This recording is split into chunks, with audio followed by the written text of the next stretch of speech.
Bien, bonjour à toutes et à tous. Nous allons donc reprendre ce conte et je vous rappelle que si vous êtes sur cette vidéo, vous voulez savoir la suite de la revanche de Péronne Carbonnier. Nous sommes donc à l'épisode numéro 2. Alors nous en étions au passage où le mari de Péronne Carbonnier l'avait assommé pendant la nuit, l'avait transporté sur une brouette et l'avait jeté dans un abîme.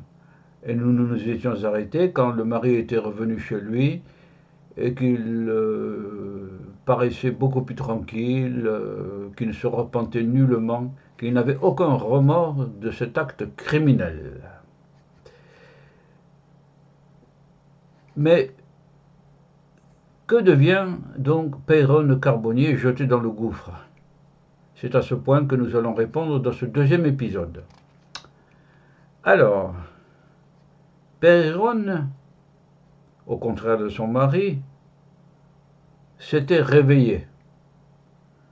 Sa chute avait été arrêtée à une dizaine de mètres de profondeur par un redent rocheux qui avait meurtri son épaule droite, et la douleur l'avait réveillé. Heureusement, sa matière grasse avait empêché toute fracture et même avait amorti le choc. Elle était quelque peu hébétée, perdue, ouvrant les yeux démesurément dans la double obscurité de la nuit et du gouffre. Petit à petit, elle commençait à réaliser. Le salaud! Si j'en sors, je le couperai en morceaux, comme de la persillade. Et de la bave de colère coulait de sa bouche, dont les gouttes chutaient silencieusement plus bas, dans l'abîme, avec des flics-flocs peu ragoûtants. Après s'être massé le bras, elle regarda ce qu'il y avait au-dessus d'elle. Il faisait encore nuit, donc elle ne vit pas grand-chose. Quand les premières lueurs de l'aube chatouillèrent les feuillages, ils se laissèrent choir sur le sol pour glisser vers l'abîme, dont ils tapissaient de lumière goutteleuse les lignes fuyant aux ténèbres. C'est les feuilles qui tombent là. Péronne vit alors qu'il était possible, je tourne la page, il était possible de remonter assez facilement de quelques mètres. Elle le fit précautionneusement, toutefois car son poids la déséquilibrait vers le fond, qu'on prétendait dans le pays sans fin, je l'ai déjà dit. Il s'y trouvait quelques racines de chêne dont elle se servit pour se hisser dans une espèce de petite cavité, une petite grotte, une petite galerie qu'il y avait au-dessus d'elle, mais en dessous de la surface du sol. Il y avait là un très vieil autel de messe, et tout autour de vieux squelettes calcités, couverts de calcite, un minéral, et qui leur assure une bonne conservation. Elle se signa, mais elle n'était pas femme à s'émouvoir. Elle n'était plus qu'à 5 mètres de la surface, mais il était impossible de franchir cet encorbellement. C'est comme ça, un encorbellement. On ne peut pas, c'est très difficile pour un non-spécialiste.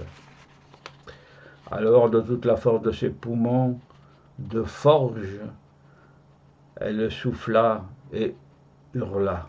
« À moi! À moi !» Elle s'époumonna ainsi quelque temps, puis s'arrêta, voyant que rien ne venait. Je vous rappelle qu'elle est dans la forêt, là, hein, au-delà d'une colline qui surplombe le village. Elle réalisa alors qu'elle était dans l'abîme de Mouette, donc à 2 lieues du village.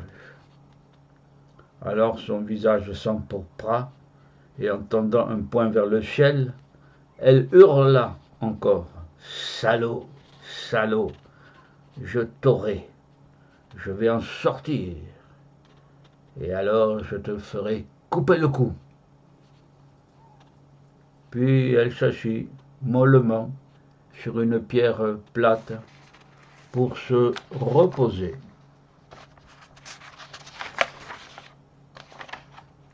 De temps à autre, elle se levait, il fallait bien bouger un peu, pour hurler. Au secours, je suis là. Le temps passa ainsi. Une douleur terrifiante et lancinante s'éveilla dans son estomac. La faim, elle avait faim. Ah, grand Saint-Père, faut-il encore que je n'ai rien sous la dent? Et en regardant les squelettes avec un regard teinté d'inquiétude subite, veux-tu, Saint-Pierre, que je finisse comme eux?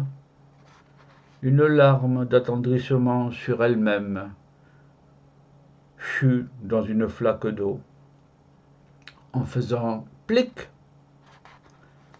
Ah, pauvrette de moi, que je suis malheureuse.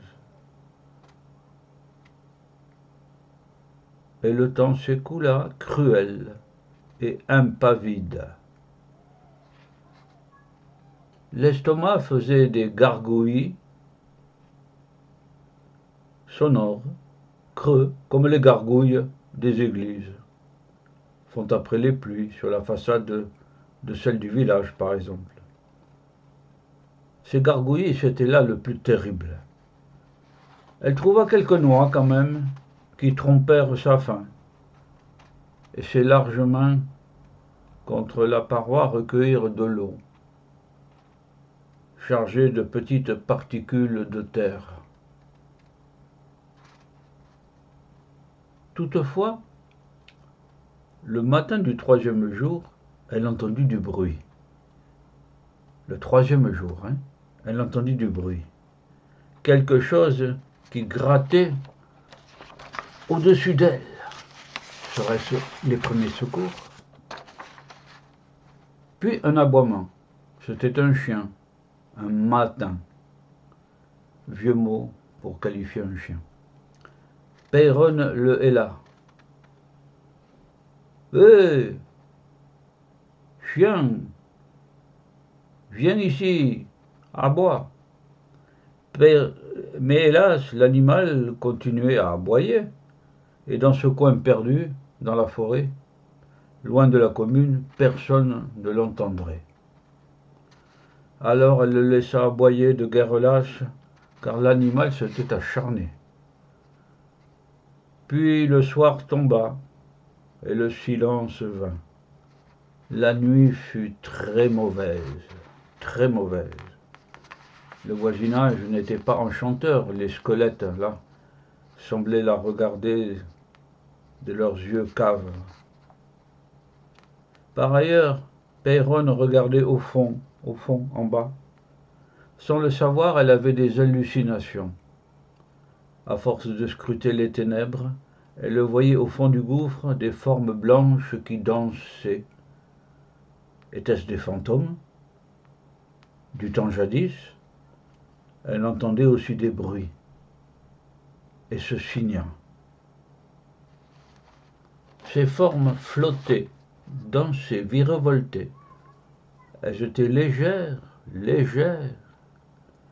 Elles montaient, et elles semblaient monter vers elle. Elle se recula, se rapprocha de l'autel et scruta le bord de l'abîme, mais rien ne vint. De fatigue et de faiblesse, elle s'endormit alors, et ses rêves, comme des papillons, flottaient dans l'insouciance de l'irréel. Mais curieusement, ils étaient tous blancs, comme des linceuls.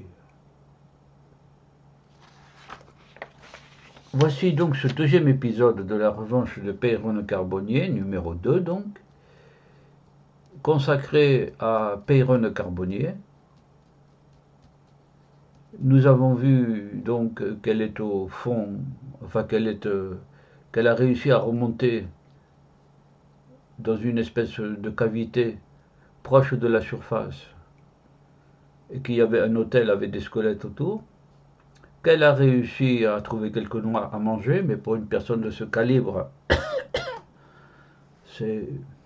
c'était maigre, qu'un chien lui a rendu visite mais que ça ne servait à rien, et que le soir elle a eu des hallucinations.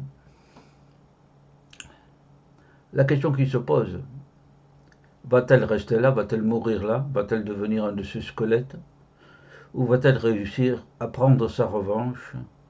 Nous le saurons dans l'épisode numéro 3.